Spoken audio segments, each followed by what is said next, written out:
तर आधी आलेला आहे साई गंगा. इथे गौरी गौरीताई गंगावणे राहतात. आता तिथे गेल्यावर भेट होईल.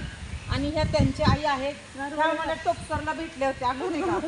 टोकसरला मला भेटल्या होत्या ह्या. आणि गौरी गेली होती पुढे. तर आम्ही तिथे घरी आलो. आता योग आलेला आहे. तर ही सोसायटी आहे.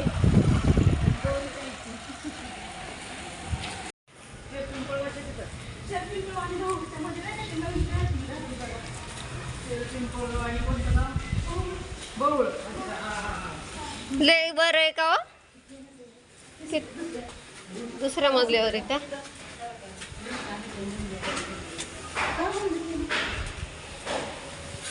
जा तुम्ही जा, मी तर थांबते. जा जा.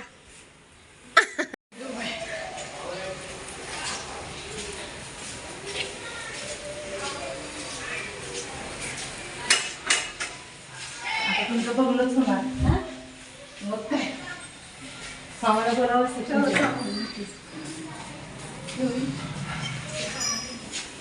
पाय तू ठेवले ते मी मिळाले. दुसऱ्या परिक्रमात भेटले ते. माझ्याकडे पण असेच आहेत पाय. दोन्ही कसं काय मिळाले? छोटी साईज 100 मीटरवर भेटले आणि एक परत एक पहिलं भेटल्यानंतर 100 मीटरवर दुसरे. मला पण 2 भेटले. सेम असेच आहेत पण छोटी साईज मिळाली.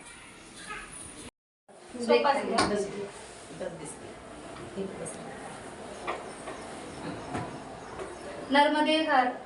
तर आज आमच्या घरी एकादशीच्या दिवशी माताजी आलेले आहेत कोंडव्यावरून आणि मला खूप मनापासून आनंद झाला. कारण एक नर्मदा परिक्रमावासीच आपल्या नर्मदा भक्ताकडे जाऊ शकतो. आणि सौ अनिता उमाटे आणि सौ सुनीता वाघोले पाबळवरून आलेले आहेत. माताजी कोंडव्यावरून आलेले आहेत. आणि त्यांच्या समवेत आशाताई मैया आलेल्या आहेत. त्यांचे मनापासून मी आभार व्यक्त करते. मला तर परिक्रमा करायच्या आधीच मला इथं मैया सापडली. लय भारी वाटलं मला यांच्याशी. घरी आल्या त्यांनी खूप छान असं स्वागत केलं. त्यानंतर कौतुकही केलं आणि थोडीशी मुलाखत जी आहे ती त्यांच्या चॅनलवरती घेतलेली आहे. तुमच्या चॅनलचं नाव अनिता उमाटे या चॅनलवरती जाऊन तुम्ही नक्कीच हा व्हिडिओ बघा. आणि नर्मदा खंडाविषयी आणि नर्मदा परिक्रमाविषयी त्यांच्या यूट्यूब चॅनलवरती माहिती आहे. आणि सगळ्यात महत्त्वाचं म्हणजे की त्या आता प्रौढ आहेत तरी त्यांनी पायी नर्मदा परिक्रमा या 2 मैयांनी केलेली आहे.